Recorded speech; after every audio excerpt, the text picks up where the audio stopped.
Hello everybody and welcome back to World of Warships Legends. My name is Spartan Elite 43 and tonight we are in the Imperator Nikolai. Now it's been a while since we've been in this ship. Also we're in a division with Yo Gub, so shout out to my dude out there. I appreciate you and glad you got to game with me for a little while. But anyway, we are going to put ourselves in a bit of a sticky situation later. And this game is going to showcase how you can deal with those sort of situations in the best way possible. And not just that, but overcome it in the most spectacular way possible. So, with that being said, let's get into it. Alrighty, so we're going to be on Trident. We spawn mid in the south, and we're going to go left initially. Now, the team is very evenly split up. As you can see, we got a destroyer, cruiser, battleship on either side of the map, but the right side has carriers, so I want to kind of project some power to the left side of the map if we can. Though we are going to try to hold the mid. Right off the bat, we get a look at a New York, but can't really see him. Could use auto-aim to maybe take a potential shot at him. This is epicenter, by the way, so we got to keep that in mind as well. We are detected. There's somebody obviously right here in the cap circle already.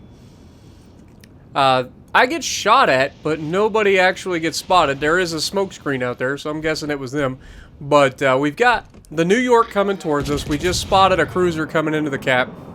Unfortunately, didn't get a chance to shoot the cruiser. But we do have a beautiful look at the New York. Now remember about the interesting thing about Tier 4 battleships. Tier 4 battleships all overmatch one another. That is the one thing that nobody really pays attention to. Tier 4 battleships all overmatch each other. The only exception is the Peter Veliki. Peter Veliki does not get overmatched by the bow. So keep that in mind. If you're fighting any other Tier 4 battleship with your Tier 4 or higher, you can overmatch and blap them as we're doing this New York right now. So that is just something to consider. Okay, now we're going to push over towards the left here again, start to move up. You can see Gub is kind of rubbing it on me a little bit, and I wish I could get a shot here. Might fire the rear guns at him. I can't really tell if we're going to get a shot or not. We're taking the shot anyway. And as soon as we take the shot, the rear gun actually does make it over the island. So at least one of the guns got through, but we do get one full penetration, one shatter, so not the greatest. There is a Phoenix, however, here in the center of the cap, and that is the last place you want to be in a Phoenix. Let's be real. Phoenix, very good little cruiser for Tier 3, but also very squishy cruiser against anything, let alone a battleship. So you got to keep that in mind, and this poor Phoenix, I don't even know if he knows what's about to hit him. We come around the island, and we just, boink, gone. He literally had no chance. No chance. Obviously, we got a Clemson here. He's 8 kilometers away, so we don't really have to worry about his torpedoes. Now, I've never actually tried a Gleaves build yet on these guys, but I can't imagine it making the torpedoes any longer than maybe 6 kilometers from the 4.5 or whatever they were. So we have a Koenig who is broadsiding, absolutely begging for it. But we also have the Nevada. Nevada's going behind the island, so can't really take a shot, so we go back to the Koenig. Now, that shot on the Koenig is actually beautiful, and we blap him, and Gub, I believe, blapped him as well. Now, you can see I am starting to push through, and I know that there's a Nevada coming this direction. There's also a cruiser on the backside, and this is going to be a kind of a stalemate. You've got people on all teams kind of getting into this cap and sitting there. And I kind of want to break that stalemate. Now, obviously, Omaha's pushing up on our destroyer. That's going to end poorly for our destroyer, but it's also going to end poorly for that Omaha, because it's an Omaha. As Gub dev strikes him for his trouble and saves our destroyer for a little while longer. At least until the Clemson comes around and murders him. But we're going to push out. We've got the Nevada here. We know the Nevada's here.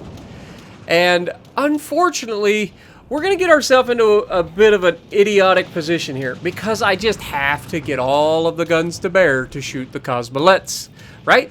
You get a shot at an aircraft carrier, you got to give them all the beans, because you don't know if you're going to get another one. So you want to make each shot count, and oh my god, wait for it, shot out, all the guns on the way, looks beautiful, and pow!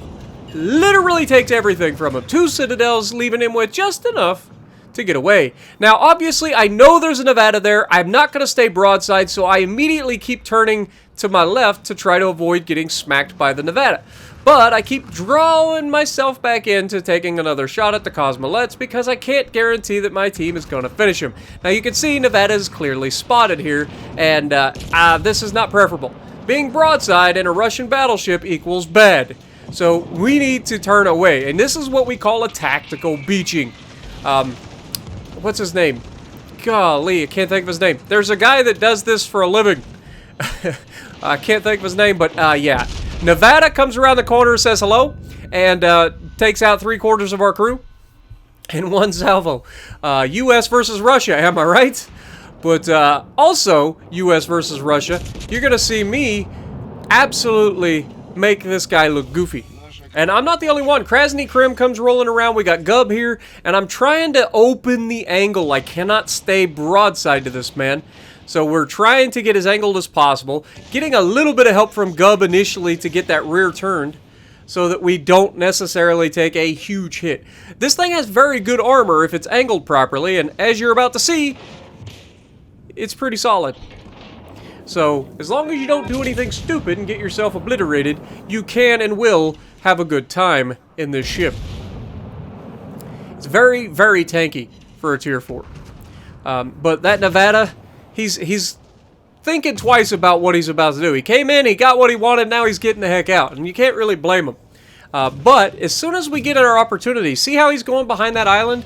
As soon as he goes behind that island, we're going to be able to come out and get ourselves pointed in the right direction again. Now, he is firing his guns at us, and we're returning, you know, in kind, and he actually gets a nasty penetration there.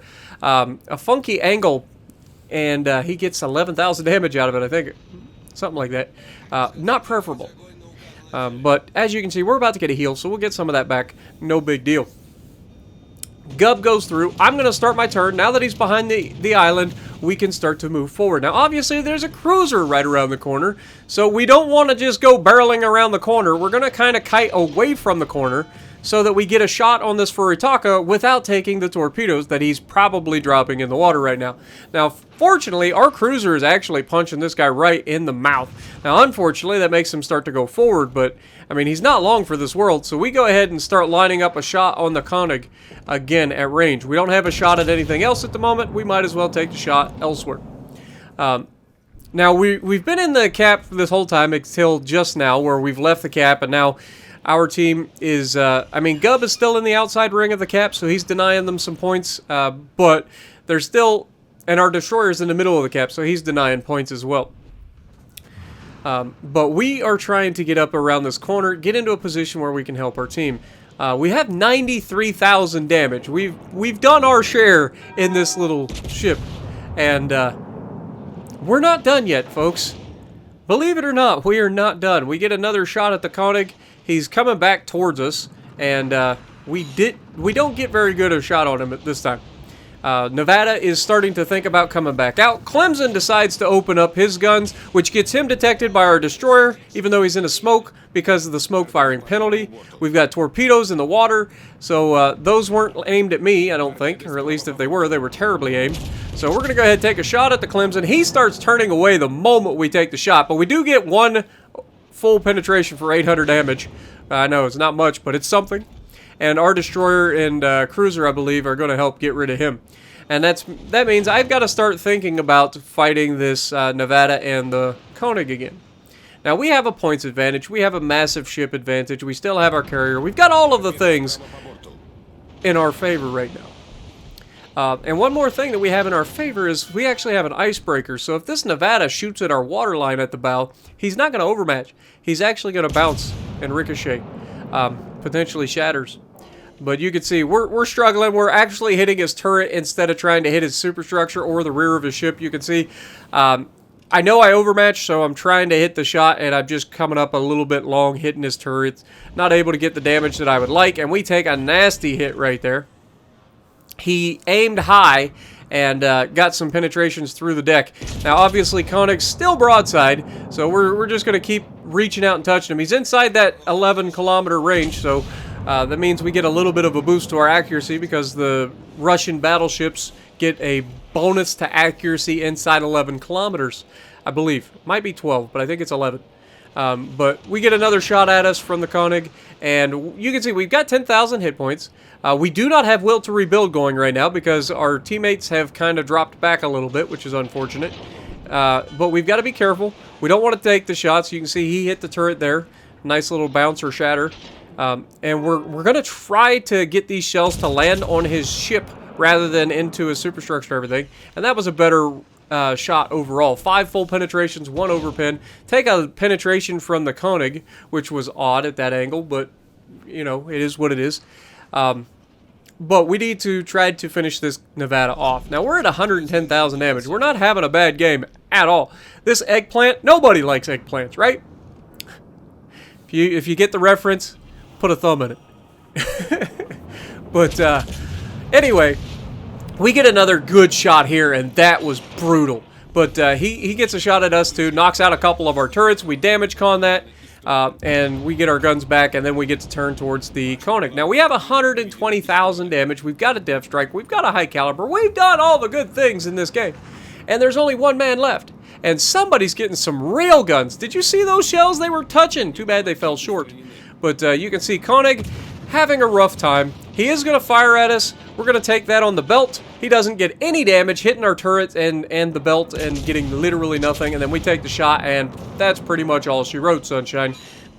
But, of course, I have to leave him in true Spartan fashion with just enough for somebody else to kill.